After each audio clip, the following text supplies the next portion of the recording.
Okay. This is Derek up in New York. Bless you. And I had a dream Thursday night after class. I woke up 3 in the morning and I was chanting for our master teacher, Freedom. Mm-hmm. And then I went back to sleep.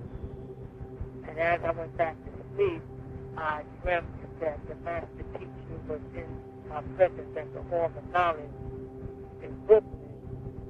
And you was there also, Amun. And you were showing me some posters of the master teacher. And as I was going over them, and one caught my eye, you passed them over to the master teacher, and he began showing them to me. And then before I could confirm the one that I wanted to get from him, I kind of woke up. Very good. Next question. In the revelation of the wu-nuwaupu, it says it stated that Caucasians don't have a soul; they just have a spirit and a body. Is that accurate? Yeah, if it's in the book, you know that's true. Next question. Go ahead. I said I was in the bed the other night and I was halfway through when I started shaking and vibrating real hard in the bed to the point where I had to grab a hold to the mattress. Right. Because I was trying to figure out what exactly it is that shaking and vibrating. What is that? What that means is that the spirit is in the blood. When your spirit starts raising up in vibration, it starts acting freely on the flesh, and it vibrates faster than the spirit. That's why it's invisible. In other words, the reason you can see the body is because it's slowed down, but the spirit is vibrating like steam instead of, vibrating slow like ice where you can touch it, right? It's etheric, so it's vibrating even faster than steam. But when it starts vibrating like that, it acts freely on the flesh. It starts dominating the flesh and it starts pulling the body up in vibration. The body starts shaking faster than it normally does because the spirit is expressing itself very, very intensely. Are you following me? In other words, you would transform and you were going into the spiritual state. Not to have what they call an out-of-body experience, right? Right, who's that? You have a question, sister? Now, y'all know once we get started with these questions, we're going to take off, so let's get started. Okay, what's the question? What is she said? Yes. I had, after listening to the talk with God and everything, it was very, very interesting. I had listened to the talk with God for the last 2 or 3 nights. Wow. I spent a lot of time with that. And it's funny when it says that there is no wrong or right, but there is. And the way we perceive God as we give God his limitations. Yeah, that's right. And by us giving God his limitations is what he's totally not against, because he gives us the will to do whatever. Well, let me tell you. Let me talk about God, and God is like love. Let me say something about that. Love. Let me say something about that. What happened is that they say that man was created in the image and likeness of God, when reverse is really true. Man actually created God in his image and likeness. Because what it is that we're all one, and we were all on the same plane of existence. We were all in the same place. But certain aspects of the God consciousness fell down in vibration, and created the illusion of you and me and here and there and now and then.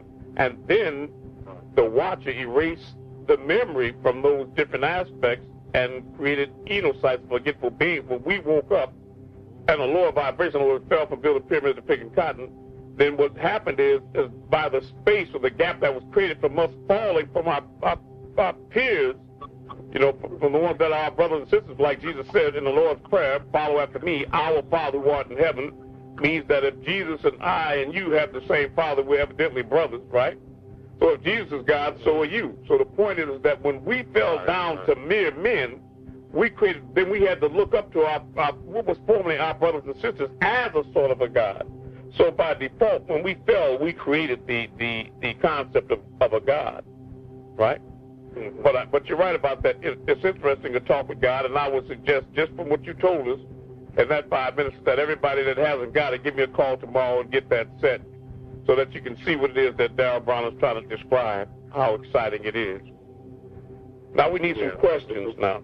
Somebody hit me with that first question. I got a question. I'll do my best. Here we go. Could you explain how the concept of nothing comes into your experience without your thoughts? Okay, the concept of nothing comes into your experience. You don't experience anything without you thinking it's into your experience. Exactly. That thought is the actual is the actual creator. So we are the creator of our experience. Exactly. Whatever we want to experience, we created them. Exactly, and sometimes things you don't want to experience. You create by default negative realities, right? By not realizing that you're thinking or allowing yourself to be manipulated into negative thought by outside what you perceive as outside influences, such as commercials or rap music on TV or being in the company of negative-minded people. Right. Look, the reason why I say that is because I'm starting to experience more money. Right. You're going to experience more money. All of us are going to experience more money. We start to realize that those of us that are spearheading this, we know that we're going to start experiencing more money because prosperity is part of what's happening. And so you're going to find that those of us that are really paying attention to this information are really going over it every night and all day long and really getting involved into it intensely, going to start realizing things like they're creating their own experience, or like the brother John and Conyers, Georgia, said to me a couple of times. He was saying, making the mention that when he starts thinking things now and speaking things now and thinking about things now, that they start, you notice that they start, John Lawrence, are you there? The point is he said that he realized him and a couple other brothers and sisters are starting to notice that they're thinking things and speaking things when they're coming into, they're manifesting, incarnating, coming into being, you see? Yeah, and I can confirm that also because I was thinking about a thing, and then boom, next thing I know, there it was. Okay. Okay, now let me fine tune this for some of you all right now. What happens is this delicate. What's happening is that yes, of course, now that you're aware of the fact that you're thinking things into being, you're thinking about specific things on purpose that you want to create and bring into being. But for the most part of it is, what I'm trying to show you that you were God and you just forgot it, is that you will everything that's in your experience you will create by thinking about it was coming into being now. All it is now is that now that I'm making you aware of it, you're starting to notice it. You're starting to think about it. You start to see the connection between what you think and what's in your experience, what's being created around you. Are you following me? But that's not all of it. That's not all of it, Derek, because also when you have specific thoughts, but when you figure that you have over 60,000 thoughts a day, you know, over 60,000 thoughts a day, that most of those thoughts are still unbridled. Those are not thoughts that you sit down and put your, with your fist, put your chin on the clenched fist and say to yourself, like the thinker, I'm going to think about this and concentrate. So most of your thoughts are random thoughts still right now. So you create most of your reality by default still. You hear what I'm saying? So we understand that a master has 100% control of his mind and his thoughts, and he's creating 100% of his own reality. Now that's heaven in fact. Right. But even being, even non-ether being, non-ether vibrational beings, even they not knowing that they are controlling their thoughts, or they're thinking about a thing and they're putting their energy on it, that it will manifest. There'll be a time gap. Sometimes that'll be shorter than others, but in reality, it's going to still manifest. In one way or the other. You right. See, in other words, if you're around a person that keeps you continuously angry or confused or fearful, or you feel what I mean? Any of these negative, or jealous, or hateful, or nervous, or insecure. You see, if you're around a being like that constantly, that has you vibrating at a low frequency, then you're going to attract people that's in your experience that are going to be, or that are going to treat you negatively or disrespectfully, because you're allowing yourself to perceive yourself through the eyes of this negative being, you see. That's created a negative picture of you. Just one being can shatter your peace and destroy your existence if you allow that. But that's what's happening. Yeah, you create your own reality, and if you think negative, you're going to create a negative result. There's no way that you can have negative thoughts and create a positive reality. It's not consistent with truth. Yeah, but the beauty of what you're fooling us with is that once we learn it and we apply it, you know, day in and day out, we see that it's back on doubt. That's exactly what it is. So now we're back to the importance, like I was saying, the Darryl Brown people. See, that's the power of listening to the laws of attraction, to talk with God and this type of positive information all night long when you're sleeping, as much as you can during the day, because it's constantly positively reinforcing the reality, and it's making you conscious of what you're thinking. It's making you mind your mind for the jewels of your soul. It's arranging your thoughts. It's making you discipline your mind so that you just won't slide back to sleep like everybody around you and be akin to a jackass carrying books. You got all this knowledge, but you still you got the result of a nigger. You see what I'm talking about? Because you're not being reminded constantly by the information. But keep saying, because what happens is when you listen to the laws of attraction, you know, whether you know it or not, you think it to yourself, yeah, I'm doing that. I got to stop doing that. I got to stop doing that. Or I got to start doing this. So what you're doing is you fine-tune. You start making adjustments. What you're doing is training you.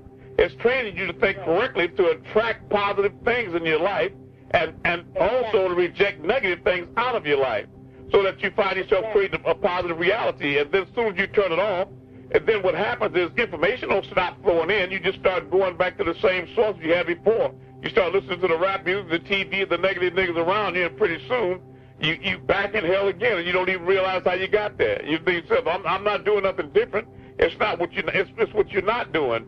You're not, because information is going to constantly keep pouring in there. If it's not positive and constructive, and if it's not spiritually guiding you and mentally guiding you, then of course the information that's pouring into you by force is overwhelming around you. You're being force-fed, pumped by the media and everything in your environment with negative information constantly on a consistent basis. And you don't have any psychic self-defense against that, except to fill that void with positive information. And if you don't take advantage of the positive information that you have in your possession, then you're going to just live in hell continuously. The only difference between you and the rest of the niggas is that you have the tools to do better, you're just not using them. In other words, you drinking dirty water and you thirsty like everybody else, but you have clean water next to it, and that's the shame of it. Right. And the thing is, because the emotion is either going to be a good emotion or a bad emotion. And you gave us the good emotion, and if you're not going to use it, then you're just going to be susceptible to the bad emotion. That's the only thing that they pump. That's the majority of what they pump. I'm not going to say everything is negative, but even the things that are not negative, that we can say that it's neutral, it's not constructive. In other words, it's not the kind of information like the law of attraction or the secret for it. Especially the actual facts, Your Potential, and the Mind book by the master teacher, Netia Ferdi Atum Ray. And if you really want to know who and what you really are, research and check out, read thoroughly, The Wisdom of Tahuti by the same author. For example, that's telling you how to put your mental focus specifically on, for example, creating the home, your dream home, or to create $1 million check for yourself, or to create the ideal mate that you really love, or to reshape your body, or to heal your body, or do to transform yourself and your environment into your concept of heaven. You follow what I'm saying? There's no instructions like that out there because nobody's vibrating on that frequency.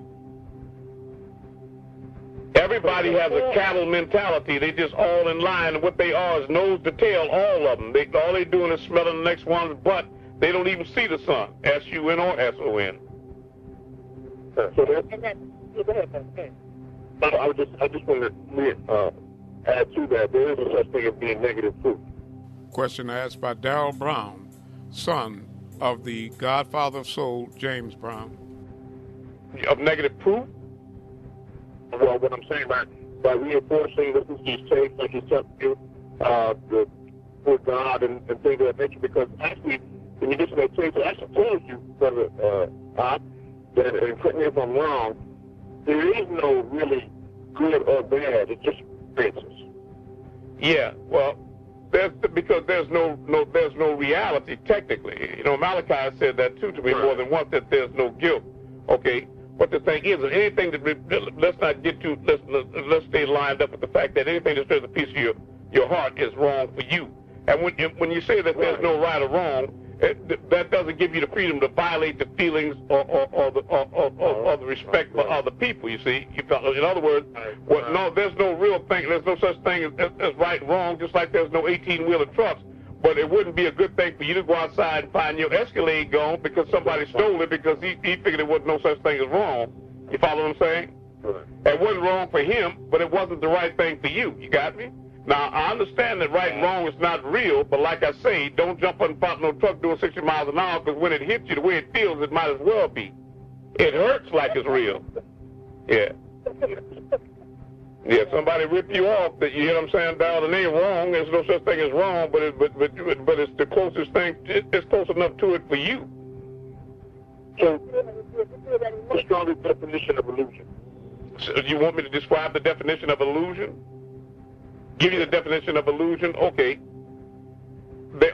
Every divine love is the only reality. Everything else is mere illusion. In other words, when you talk about the separation of the two things that are actually here, the absolute, the substantial reality, you have the Creator, and everything else is the creation, right?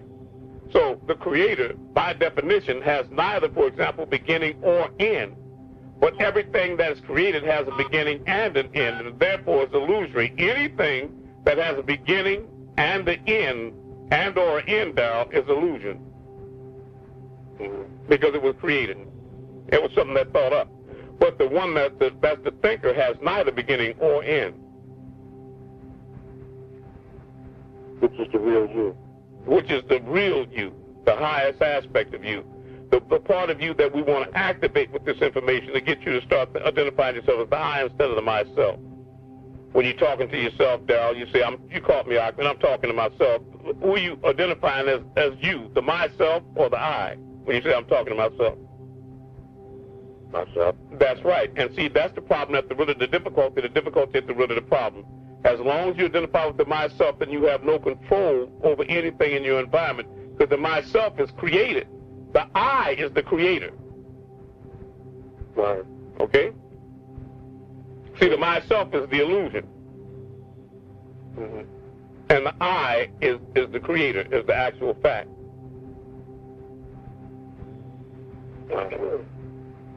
Now, if not, Darryl, you open up a good door, you might as well walk on through it.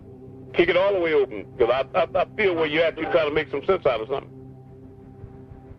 Yes, and not only for myself, but for the class. Well, sure.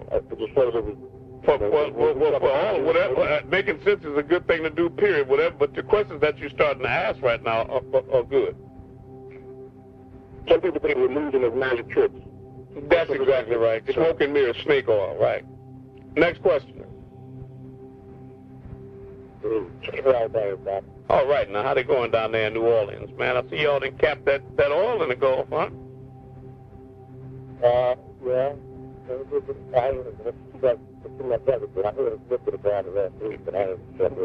You heard about it? Yeah, it's been capped for over 86 hours now. Okay, what's your question, Terry?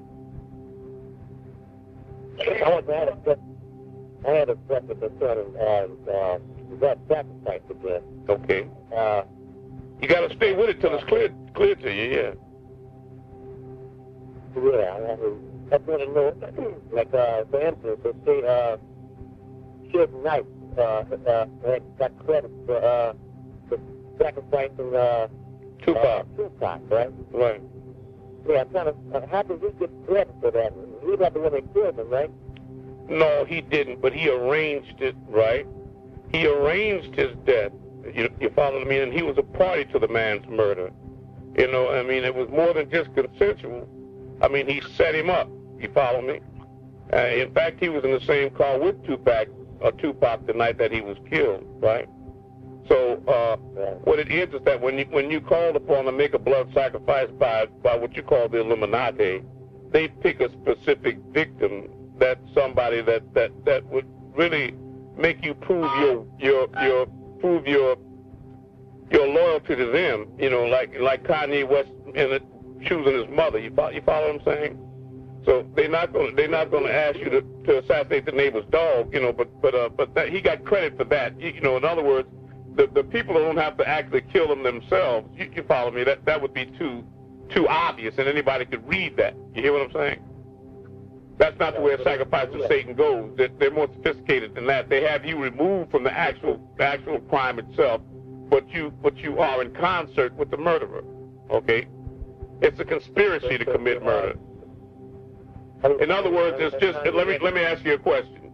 If you're confused about that, if you have a man and a woman and they're married, right?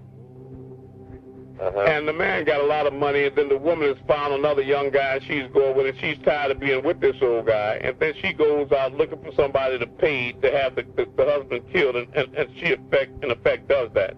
But she's in Florence, Italy, on vacation while he gets killed in Los Angeles. He's murdered in his bed in Los Angeles, right? So my question is she guilty of murder? Yes or no? Yes. Yeah, that's right. So Suge Knight was guilty of murder. Yes, you're right, I had exactly. Suge Knight was guilty of murder. Conspiracy to commit murder. So he already knows that he's the one that set it up and did it. Exactly right. He don't have to pull the trigger, but let me say this: without him, there would have been no Trigger Man. Okay. In other words, Tupac would be alive if it wasn't for Suge Knight. Or the probability is at least he wouldn't have died that night under those particular circumstances. Right. He pretty much chose. Suge Knight pretty much chose Tupac himself. No. You asked me that question before, and the answer is I don't know. But logic would dictate that the Illuminati would be the one choosing the victims. Because if the host chose the victim, they would probably choose somebody that was insignificant, right? Like a bum on Skid Row. Right. Right? Right, that's right. Okay. I'll do my best. Okay, the house with that particular DVD. Okay. And Okay, you're breaking up. You're breaking up. We're not hearing you because somebody messing with the phone. Can you start again? Okay. Did you say that you got the DVD in the last two packages you got for me? Did you get that DVD? Yeah, that's the one I'm getting ready to talk about. Okay, go ahead. That particular DVD, I had a discussion because one of the individuals in the house was saying, people may be just putting this together just to throw mud on people, and we're not looking at that they are doing for Africa and this, that, and the other. So my question is, two rights don't make a wrong. I don't care how they do it. This is how I look at it. And my question is, so they're trying to say, well, maybe these people are doing this so they can further themselves but help the black community in the long run. Well, see, my answer to that is that I really don't know because that's personal inside information. But again, logic would dictate that people that are souls enough in order to sacrifice their children and their mother, for example, and their close friends, in order to get gain, like on Rosemary's Baby, sacrifice people. Then they don't have the capacity to have the compassion to care about, starving people in Africa, So looking at it from that perspective, that the motivation for doing that would be to enamor the public. In other words, to get people to love them to further their career. You follow me? And it would be just a show, and they're actors, and they're putting on an act. That's all it is. And they're not doing it like a dog. They're doing it like a cat. It still smells the same, but they're just covering it up better. That was my point. That if it looks, yeah. Okay, because that. Yeah, you know what they're doing. They're doing like the devil. The devil will do that when he goes to a country to conquer it. You know what he'll do? Is he'll give milk in one village while he bomb the next. And they'll show him giving milk in the village on the news. And when they be judged, they're going to be judged by all others. Exactly. Oh, Right. Because like you said, they're still evil whichever way you put it. That's exactly right. Right. There's no right way to do wrong. Right. It's called, my mom used to call it nasty nice. Yeah. You try to be nasty nice around there. That was the question. I'll do my best. DVD too. I'm glad you're paying attention. I love you. Say it again now, brother. Hi, my name is Leslie, and I have a question. I'll do my best.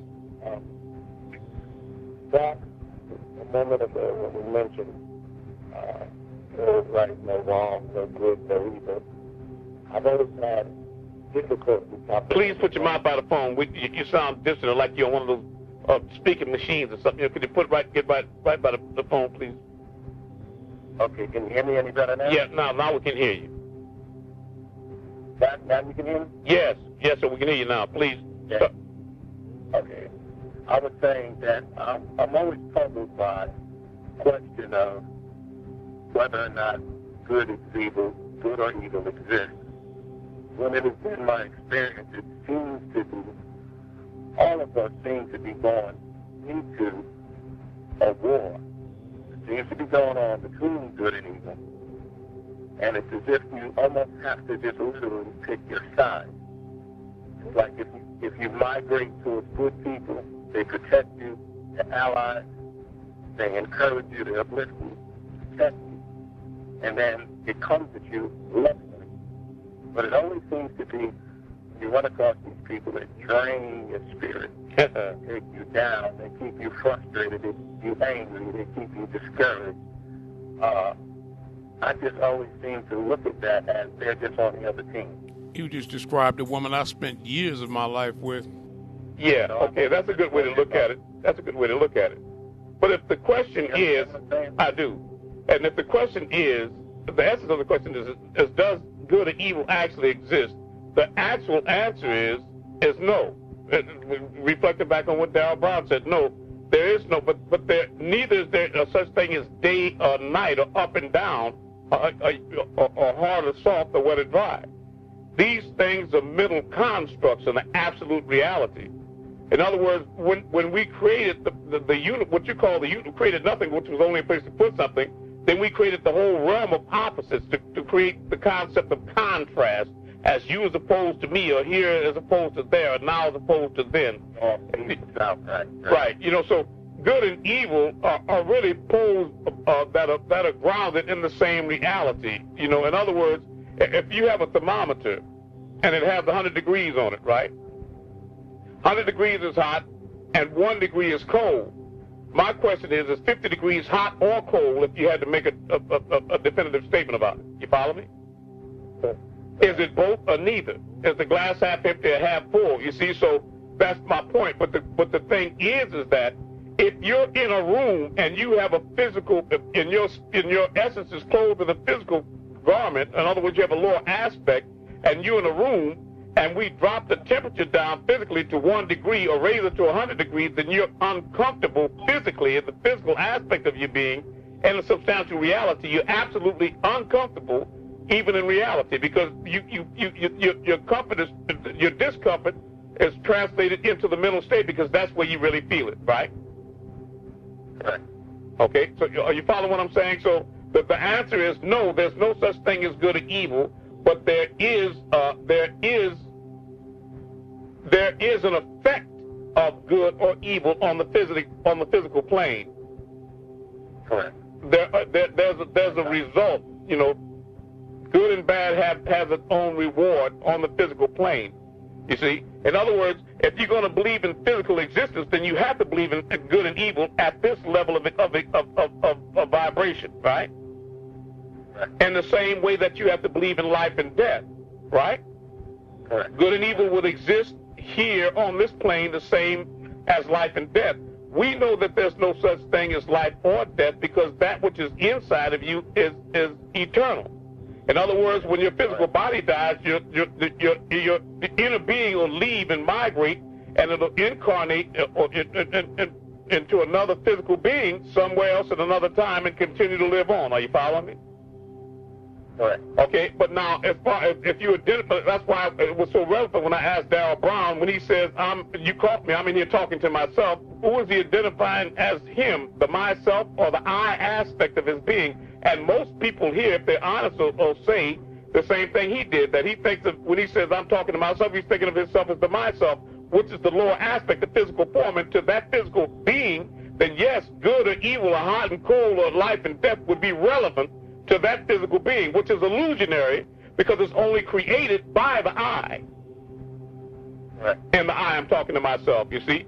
So when you ask me, is good or evil, is it real? It depends on what aspect of your being I'm talking to. If you're talking about it the substantial, at the absolute level, then no. When I'm talking to the I or the source, no, there's no such thing as good or evil or cause and effect, because his is the causeless cause. But if I'm talking to the myself aspect of your being, the lower aspect that's vibrating on the physical plane, then of course good and evil has an effect. And so does life and death, or hot and cold, or day and night. I wish I could make it simpler than that. Oh, well, I totally understand. I know you do. I'm sure you do, because you have the consciousness to ask the question. Okay, what is it? The brother said, Brother Apu, what's your question? That was me down. That's my new production partner, Leslie, man. Okay, very good, very good. D, you doing good. You're doing your thing. Dr. D, Dr. D. To the class. Okay, go ahead. You say you're working with production. Yeah, go ahead. Identify what you do now. Yeah, Paul. You said that you all work in what production, Darryl? No, sir. You, sir? I was trying to give you a shout out, D. You work in what production company again? What did y'all create? Production. Okay, okay, maybe it'll be clear some other time. But brother, I'm glad you're here, family, and I hope you have more questions, please. So just think about as they go. Today is I do. Well, let's roll with them. Okay, well, I got another question. I'll do my best. I wasn't certain exactly when I called exactly, what was the subject, the topic, of what we could ask. I wasn't that familiar with it, but I'll throw this out there and I'll ask. What do you think is the role of extraterrestrial entities in regard to mankind?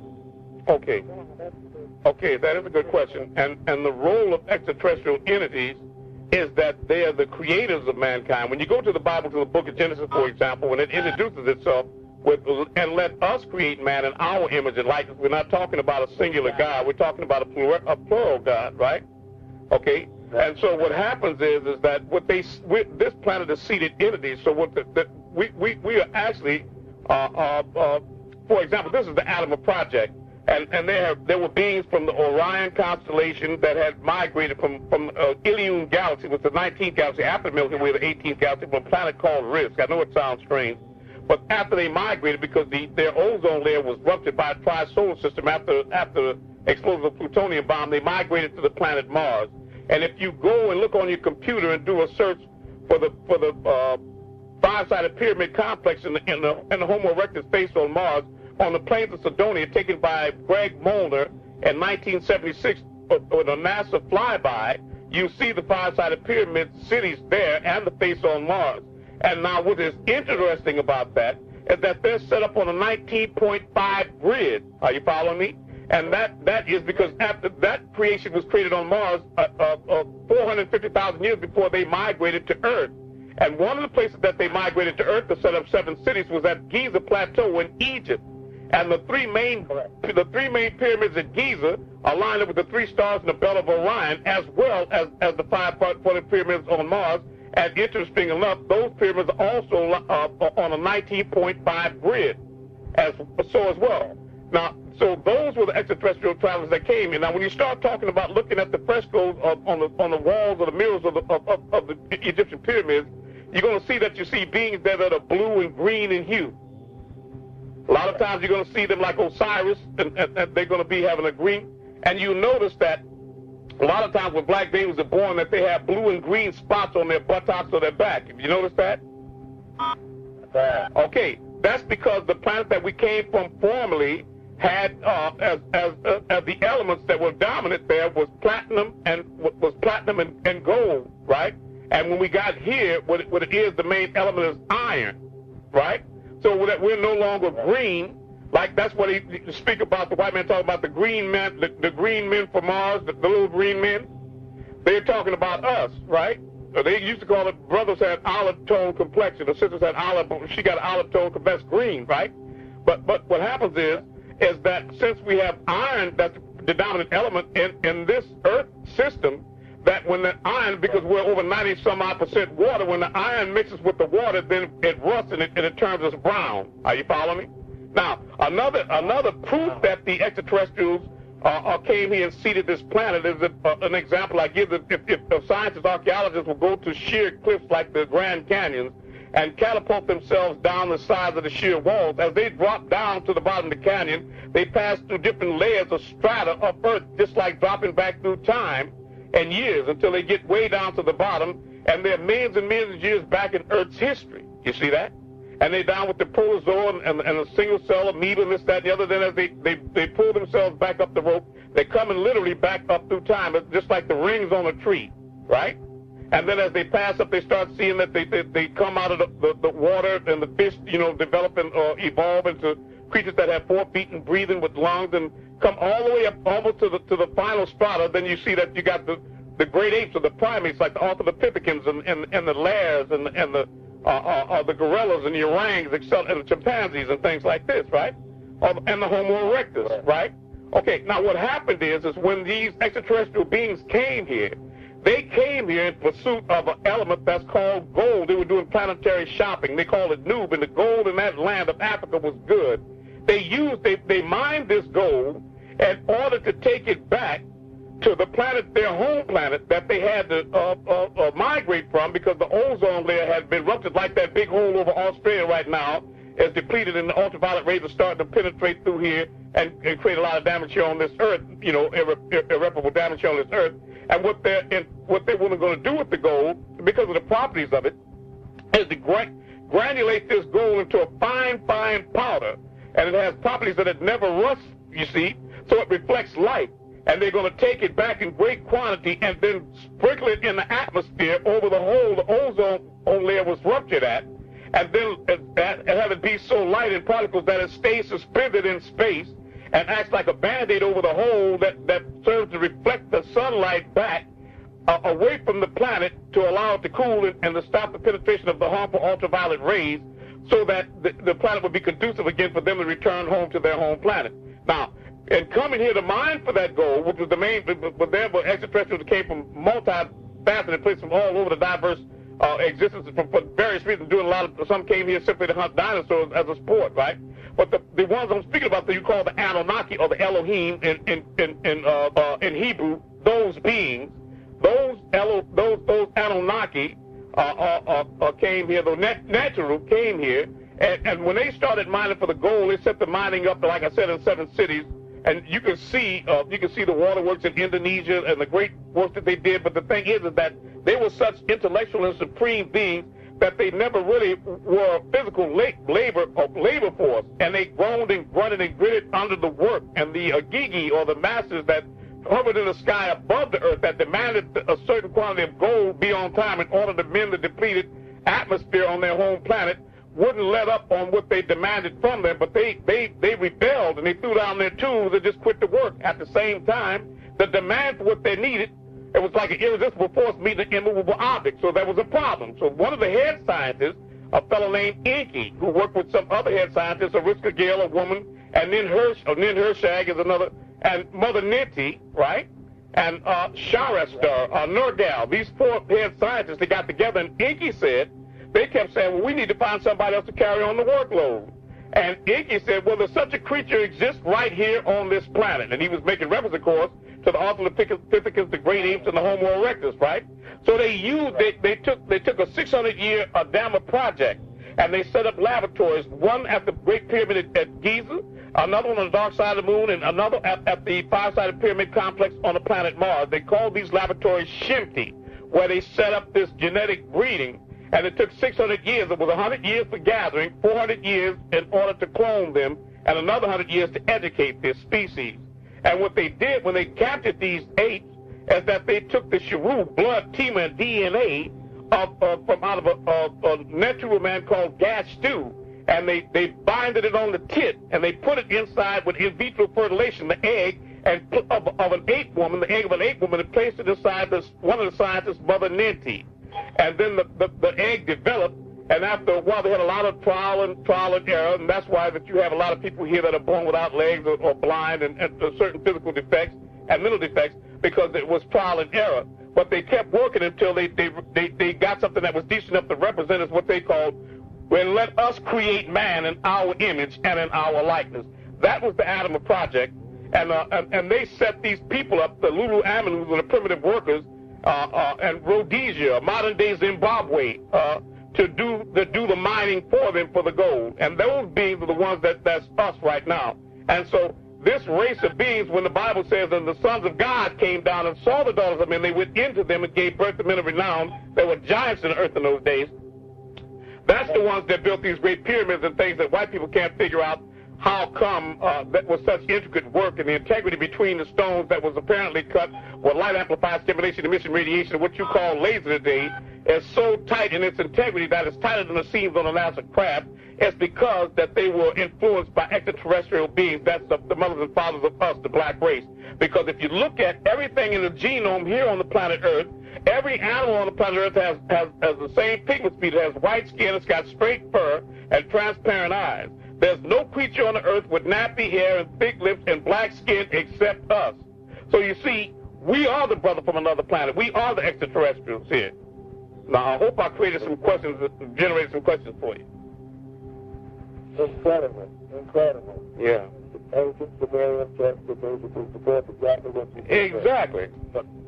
The oldest metropolis, human metropolis town, was in South Africa. That was one of the richest places where... Okay, I was saying that I was on an airplane going from North Carolina, Raleigh-Durham Airport, going to Tennessee. And what happened was a flight attendant asked me to put my camera up. Okay. She asked you to put your camera up, the flight attendant, right? Mm-hmm. She asked me to put the camera up. So I absolutely, looked and saw this huge craft. I mean, I'm talking about like maybe, you could probably take about 3 747s and put it across the Wow. And it probably had to be maybe a story too thick. Mm-hmm. And it was just a dome. It was metallic. It was glowing. It was moving underneath our airplane as if it didn't have a care in the world. Right. And I pointed that out to her, and I said, hey, what? And she was like, oh, I don't know what that is. Did you look at her at it? I said, what is it? It doesn't have wings. I said, what is it? Glowing disc. It's just moving underneath. And so she said, well, I don't know what it is, but I know it's not a UFO. And I thought that was incredible, that people would choose to believe what they want to believe. Not the flight attendant. This was my fiancée. Okay, right. Okay, of course. I see that was her mindset. An example, yeah, that's right. She was like the Indians that couldn't see the Santa Maria and the Pita and the Santa Maria and the Nina Pita right in front of them in the water, right? And that's not unusual for you to have 50 people out and have 7 crafts in the sky, and only 3 of them see it, and the 47 claim the other 3 are insane because their third eye is not activated, and they're not receptive to that reality. They're vibrating on a much denser level, and their reality consists of things that are solid, actual, and time-bound only, things that are in their experience. They can't think outside the box. I see. That's what I know. So what they figured this, that if a hunter has a whistle in his mouth, and the dog is 50 yards away, and they're standing next to the hunter, and he blows the whistle, if it's a silent whistle and they don't hear it, they don't give a damn if the dog's ears perk up 50 yards away every time he blows it. If there's no sound, he's not blowing the whistle. That's right. If they can't hear it. Exactly. And that's what I found to be profound about that experience. Staggering. The ignorance of them is staggering, isn't it? Breathtaking. It's staggering. And I have to say to the other people, because she was in absolute complete denial, I said... And that's not a river in Egypt, is it? So half of the people on the plane just looking right. When you got 30 people going, ooh, ah, ooh, ah, ooh, ah, she's the only one sitting there acting like she couldn't see it. Right. And she wasn't acting, she couldn't see it.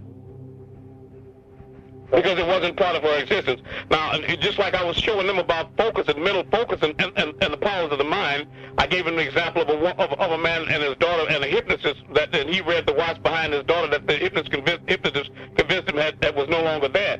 In the same way that while you're talking on the phone right now, we know you have feet, but you're not consciously aware of them until I mentioned it right now. Now they're part of your reality again. Are you following me how the mind works? It's amazing, isn't it? Yes, sir. Yeah, it's just not part of her reality. It's not a part of her accepted reality. See, in other words, you know that, when we were 3 months old, heaven and hell and day and night and black and white and these concepts didn't exist to us until we learned about them. Now they do. Didn't mean that they didn't exist, but they didn't exist to us. Correct. Right. Correct. Well, she's still in the vibration where that extraterrestrials and UFOs just don't exist. She's one of those people, if I can't see it and touch it, it's just not there. And anything that you believe is true, she's creating that reality. That's the power of the mind. Wow. Yeah. Wow. I just thought that was a very incredible sight to see, and it just moved off slowly and just, faded up. You can see the shadow of the casting on the mountains to move. Yeah. Incredible. Well, there was a big one that passed over my house right here in Millersville, Georgia, not too long. A real big one. It must have been 2 or 3 blocks long. And I had about 12 or 13 people in. All of them were jaw dropped watching it pass over the house silently. And it was so low you could throw a rock and hit it. So I've seen them. I've seen quite a few of them in my time before, and also rays that come into my home. And we've experienced that. And you're in a class right now with a lot of people that share similar experiences. So welcome home. Wow. Hello, everybody. Hey, how you doing, bro? Bro, bro. All right. Here with us. That's right. Doing all right. You with the family. Yeah. Wow. You said you had a lot of questions. Now you're doing good. What's your next question? Let's get some things cleared up and throw some light in blind corners. Okay. Now's the time. I got a question about this. This is something I just read the other day. And the Earth seems it's like cleaning every 27 million years. Say it again now. That the Earth seems to be wiped clean every 27 million years. Okay, I think that they were trying to say every 25,000 years, every equinox. Is that what they meant? That's what I thought, but it said 27 million. Okay, well, that's either outside my experience or that's either erroneous information or it's outside my experience. I can't speak on that. I know that 17 million years ago, I say that 17 million years ago, the Anunnaki created a meteor shower that made a Genesis or replenishing. The word Genesis is translated, as taught by the master teacher, need to refer to Atum Re's Barathis, which means to remake. A new beginning for the earth. And again, 250 million years ago, it happened. Yeah, replenishment. Exactly. Right. I'll ask this question, if I may. Yeah. It seems to this was something that I just ran across, read.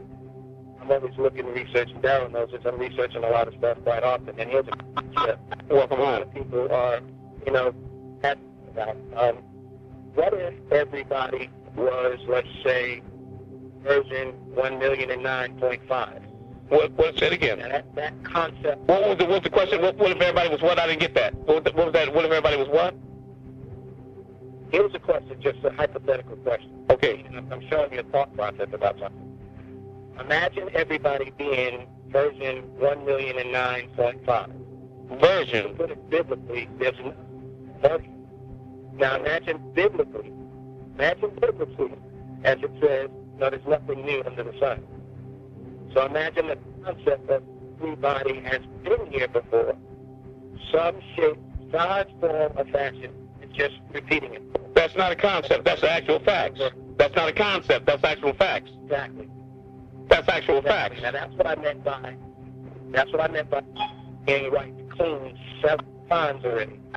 just replenishes. Okay, but when you put a number, 27 million, that's where. Okay, now, let me say that you had a life previous to this one, a soul children family circle. As a little child, you felt hurt or remorse when you saw other brothers, older brothers and sisters, what you thought died, which was a rebirth of them through the birth canal on the other side. And when you grew older in that past life before this one, the little children around you felt that same hurt when they thought you died, didn't know it was a rebirth. And when you were born again on this side and reached, say, the age of imagination of, say, 7, sometimes you would make eye contact with somebody in passing, an old man or woman, and when you looked into their eyes, you said to yourself, I know her from somewhere, but you can't remember where from. And some of those instances, that was some of those little children in that past life that haven't physically died, but the eyes went into the soul, and you see that familiar spirit inside their eyes, and that's who you remember. Wow. Good. Wow. Nice. That can happen every 85 years, bro. Every 100 years. Yeah, well, because it's no time in the spirit. The reason I say that, see, in the spiritual realm, time is not relevant. And we know that because if you all close your eyes right now and stop using your physical but start going your spiritual and mental faculties, you can see your best friend on the playground in the 3rd grade just as quick as you can what you had for breakfast this morning. And it's not just memory because you've all had dreams, like I said, or visions, and a week later something played out and you told the person next to you, I saw this in my dream a week ago, so you can't remember the future. So there's somebody inside you to see the past, present, and the future, and you can see it inside and out from because everything is here and now on the spiritual plane. So we have to be aware of that. Now, when we're speaking about the spiritual plane, brother, to throw some more light on that for you, we know that the spirit is the blueprint for the physical form. And even though it's concentrated in your solar plexus, a non-etheric ball of light about the size of your fist that makes you maintain a constant body temperature, 98.6 when you exercise or burn calories, or when you drink alcohol, it flames up when it hits that non-etheric fire. If a person dies, it becomes cold because the spirit leaves the body. Or like the brother said earlier, you vibrate your temperature starts rising. When your spirit you start experiencing an out-of-body experience. Now, during the day, the spirit and flesh are 2 equally matched warriors grappling for dominance. For that night, when the physical body shuts down, every night the spirit raises in vibration, travels up the light cord of your spine, which is Jacob's ladder. It passes the laryngeal and the pineal gland, goes up to the crown moles, the top of your head. At the top of your head, even though your spirit perspires through the skin about 3 feet outside the body to form a sort of hollow of the atmosphere, again, it's concentrated as a ball of light that goes up to the top of your head where it comes in contact with the etheric cord. At the top of everybody's head, we have a thin, transparent, hollow tube that's about as thick as a thread that's hollow and transparent. When that ball of light goes up there every night, it sits there and raises up in vibration, causes the mouth to open up. That's a vortex. And when it gets wide enough, like a woman dilating to give birth, that light travels outside your head into that hollow tube, which people in near-death experiences describe as going through a tunnel, is the inside of that.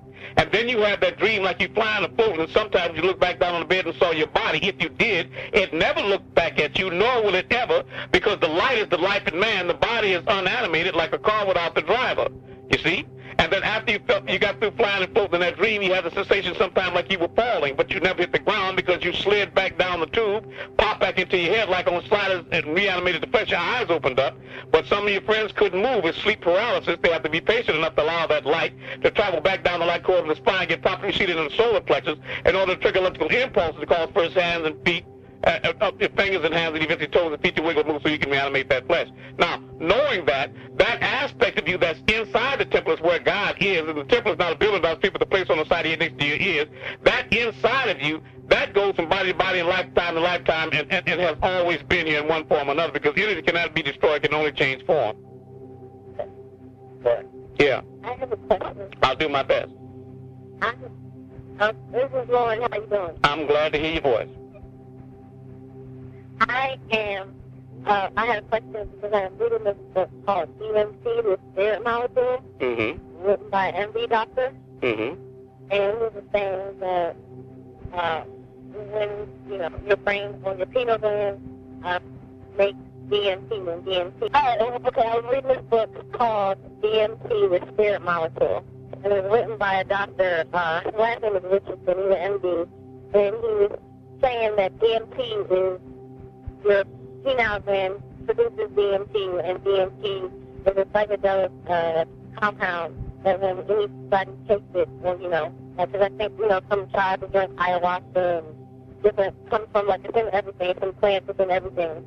And when you, on a trip, I guess what he called it, when he injected it in himself, he said he, went into like trance-like state, but when he explained it as connecting to the divine, and when she did, it was like, it had all these pretty colors and the geometrical shapes and all this, too much going on that's overwhelming, but you feel good about it, type thing.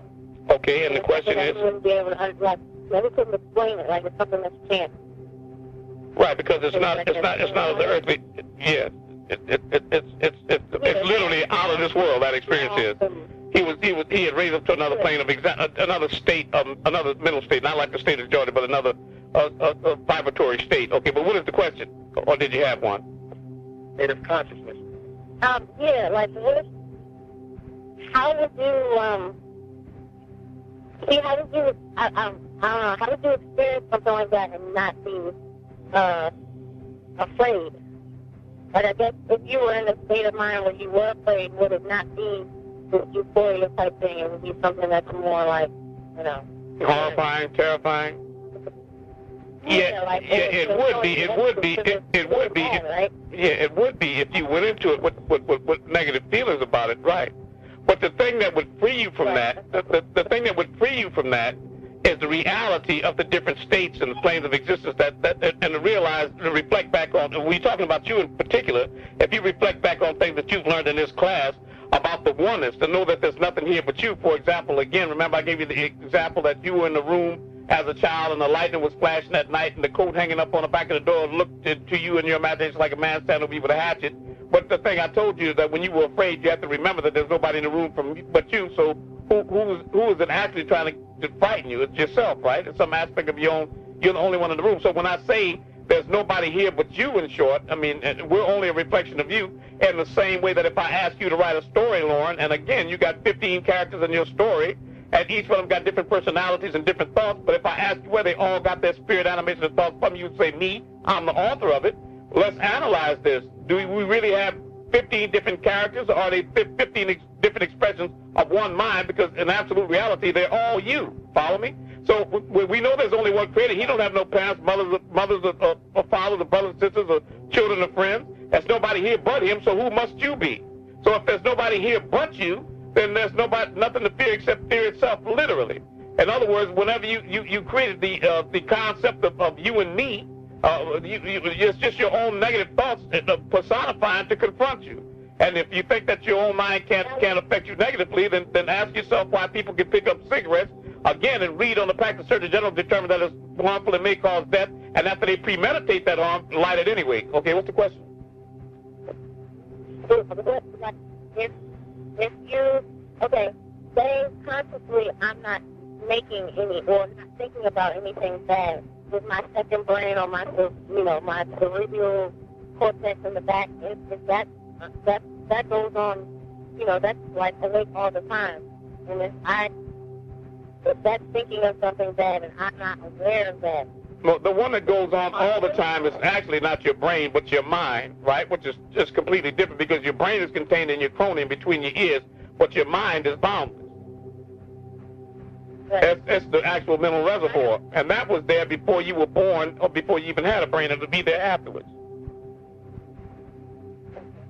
Okay, but okay, I think what you. Mm-hmm. Go ahead. My question will be part of what you just said. Okay. Being that he injected himself in order to have this experience, how real? Again? No, this is for Ahmed, but I'm talking about with.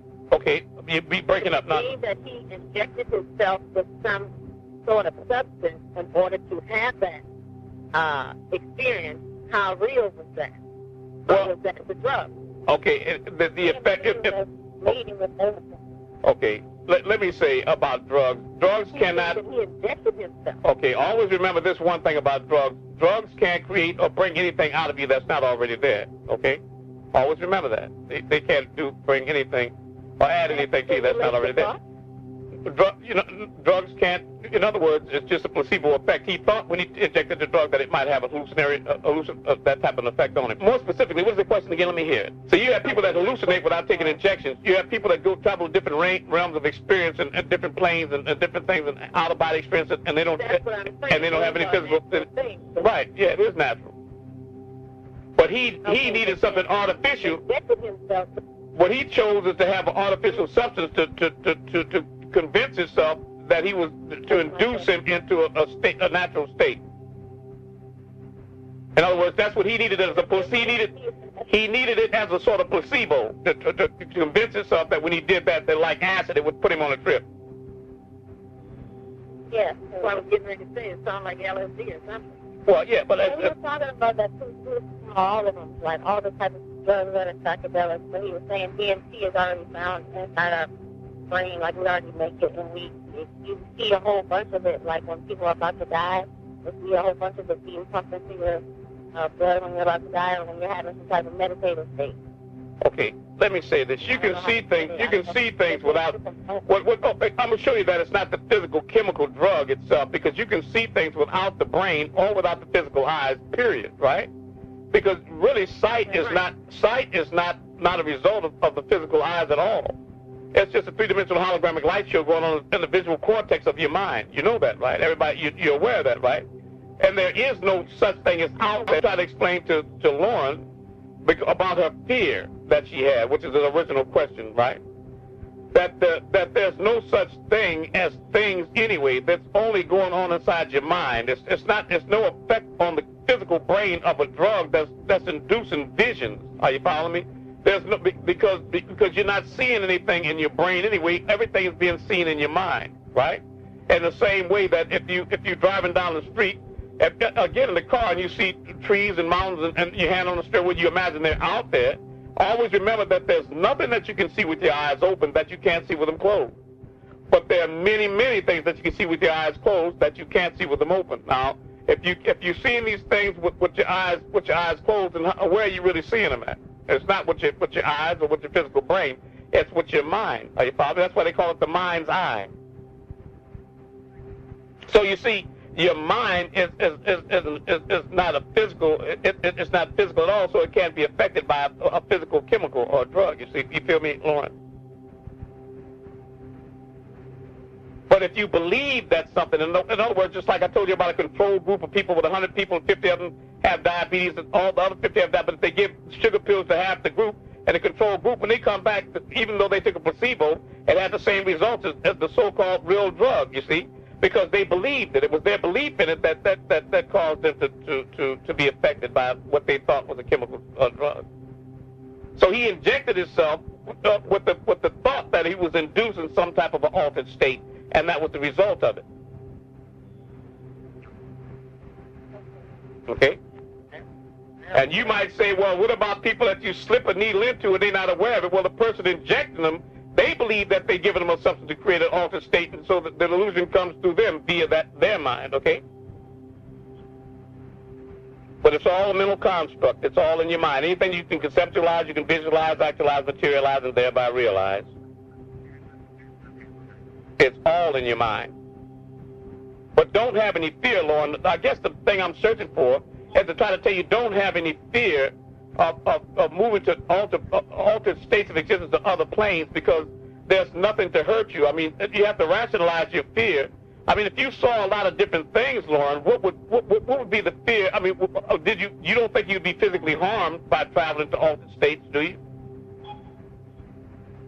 I would just think that, you know, if I don't know, subconsciously, if I had, you know, something I wasn't even aware that was a problem, or I was thinking about something a long time ago, and I'm not trying to, you know, think about that, but it comes up, I don't know, like what, you know, I'm sure my meditation or whatever it is I'm doing. It would be negative, right? Yeah, it would be negative. But right. I'm not trying to make it, you know, yeah. Right. Okay, but if you have, then it's best for you not to visit that realm until you get that straight inside yourself. Because if you think that you might start thinking negatively in that state, and then produce or create a negative result, then you probably would. But then again, you see, it's still you creating it, your own reality. And we all do, whether it's negative or positive, like the brother Derek opened up to say.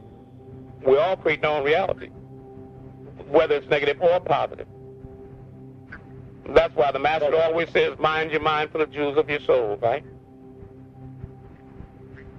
Be careful what you put into your mind. A lot of your nightmares are induced in your dreams at night by looking at violent or horrible pictures on the television, for example, before you sleep, or getting into an argument with a significant other, or being worried about this, that, or in a state of confusion, you see, and then you go to sleep with that negative vibration, and it translates into nightmares, but you just don't connect it. Man, I had some bad dreams last night, man. I was fighting niggas and running, and boy, my eyes were bulging, veins popping out of my head, and sweat popping all bigger than my thumb. I was breathing hard.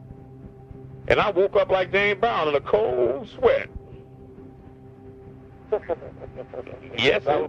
Yes. But I would have been watch for the, do the CD where they talk to themselves and tell themselves all good things and just people like yeah, if she was close enough, I would make a CD for her, like I did for Darryl Brown and certain people.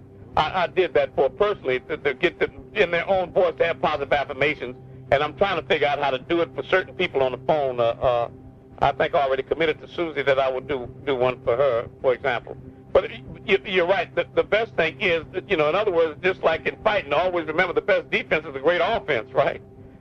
So what I would suggest is that it's not about trying to get rid of the negative, but filling yourself up with positive and thereby not leaving room for it, right?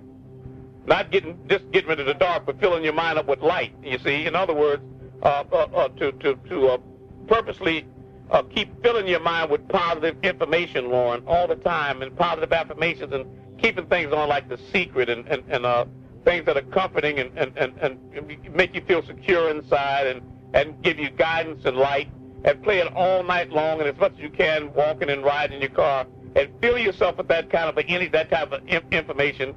And as a result, you are what you eat, you are what you consume, even mentally, you see. So if you keep good and positive information pouring into you and place it in negative things, then it's going to produce positive thoughts and positive results, okay?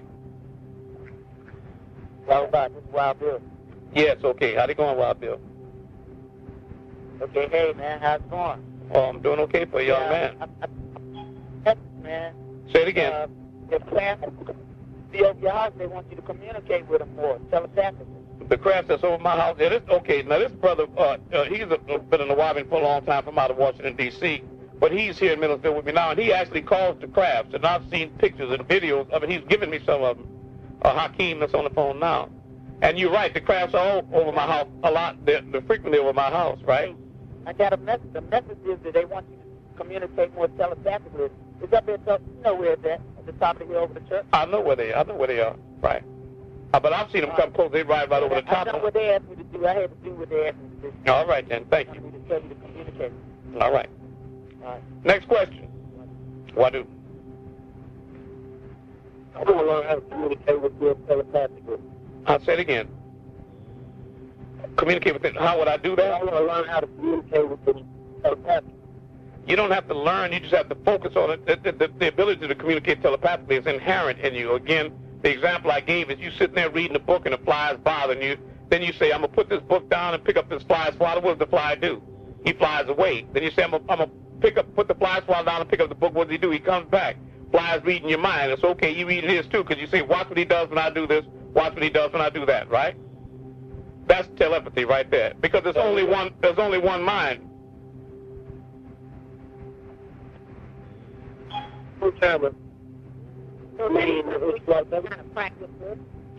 Yes, that's right. We have to learn how to practice. We have to practice that because we're enocytes. We become forgetful beings. So we've forgotten, the latent powers. Our potential is unlimited, but we've forgotten what we can do. The brother that was speaking about his mate, his significant other on the airplane that couldn't see something that was obviously a pink elephant in the room. Everybody, but it just shows you that how we can mentally filter information out of our experience. In other words, block our own potential. Right. And telepathy is another example of it, because we don't believe that we can know what another person is thinking, and so therefore we can. It doesn't exist to us because that's not supposed to be part of our experience.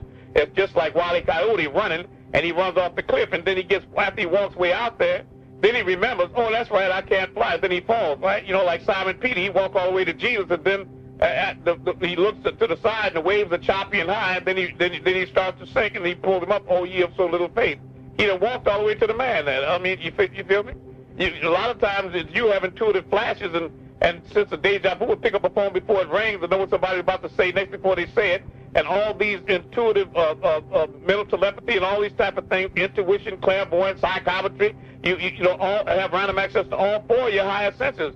But then all of a sudden, after you get into it, you remind yourself that you can't do it, and then you break the connection.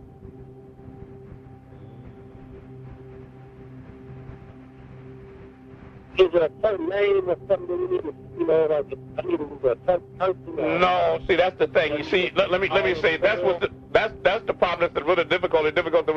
What they did is they separated you from your own divinity with that concept, and religion is the best example of it. By creating the concept of a God in heaven, some bald-headed white man in a beard that's unknown, invisible, and unproven way out there. In other words, if that's God, then and he's out there, then if you on earth, you can't be God.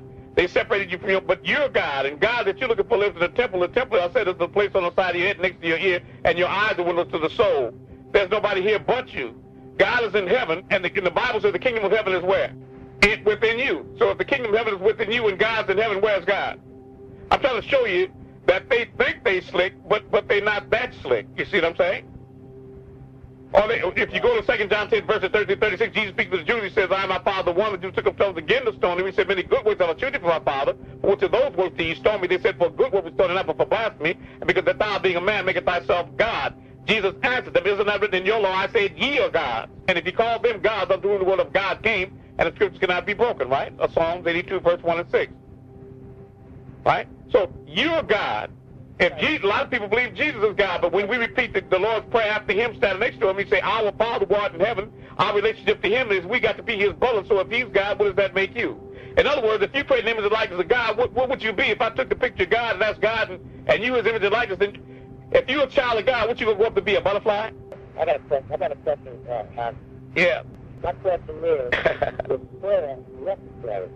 Your question is when people are afraid, they say they're going to pray, and the question is prayer necessary? Now, prayer has a place for those, but let me say, prayer has a place for those that believe they need it. Prayer is a placebo, right? In other words, there is no God out there. Okay, there's no invisible spook God, no bald-headed white man with a beard, none of that out there, right? The real God is El-Hayu, the life force inside of you. God is that silent voice that told you, the little kid, Terry, don't break that old man's window. And when you listened to him, you turned out all right. When you didn't, it turned out bad. That was God. God is the one to tell birds how to find south without a map. It's not a being or anything like that. God is your own higher consciousness, right? Your own higher self, the highest aspect of you, right? So when you say you want to pray or invoke protection from some other being, no, there's no other being for you to pray to invoke protection. But, like a placebo, if you believe you need to inject that into your reality in order to get that effect, then that's what works for you. The God in you will protect you if you believe and have faith to fill a mustard seed, that if you will pray to a God that you believe is out there, that he's going to protect you, then as a result you'll be protected. Yeah, so in that respect, yes, you need prayer. A person that's vibrating on that mentality is vibrating, creating that reality, then for them, they still need prayer until they outgrow that. Right, all right. Thank you for that answer. Yes, the truth. Thank you for that answer. Bless you. See, once you realize you are God, then you don't need to pray to him no more. When you realize the helping hand you look for is on the end of your own arm, well, as long as we're behaving like children, we need a God to pray to and a devil to blame it on when it goes wrong, then you're not ever responsible. Which is, you don't have the ability to... That means if you're not responsible, you don't have the ability to take responsibility, you don't have the ability to respond to your problems or to anything because you don't take responsibility. Yeah, the questions I was getting with that, I was thinking I'm afraid like. Good. Tell them thank you, please. Thank you. Because their intention would be to bless you, see? And if they believe, Terry, that if they pray for you that you're going to be blessed, their belief in that's going to bless you. That's okay. If they need an intermediary or intercessor, don't worry about it. Tell them thank you. Thank you. I appreciate your prayers. Right. The other thing, I can remember that. But you know, the Holy Bible speaks about a prophet that blessed God, so let's be serious about that. Now, what we going to be when we grow up here? Firemen or nurses or what? You got to start asking yourself, singing like your boy said, is it real? Is it real? Is it really real? You got to think of, you got to try to figure out what's really going on here if you're going to make it through this transformation, if you're going to evolve and make it into the next equinox, or get, as they say, left behind. How many more lifetimes do you have to really experience death and going into the box and into the hole before you grow up and catch on? In other words, let me say this. For the last over 2,000 years, people have been praying to Jesus as their Savior, and they still going to the cemetery. So, I mean, I wouldn't get in line. Okay, go ahead. The way he was looking on that cross looked like he needed a Savior. Okay, what was the question, brother?